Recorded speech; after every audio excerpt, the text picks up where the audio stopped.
Sri Lanka is one of the most elegant and attractive green tourist paradises in the world.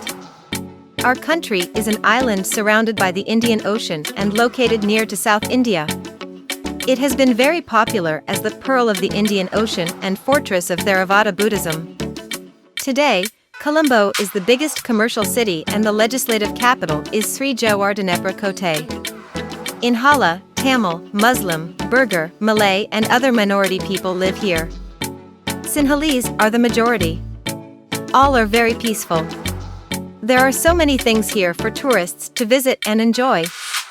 Sri Lanka is one of the most elegant and attractive green tourist paradises in the world. Our country is an island surrounded by the Indian Ocean and located near to South India. Sri Lanka has ancient heritage ruins of Sinhala Buddhist kingdoms, and there are so many things here for tourists to visit and enjoy.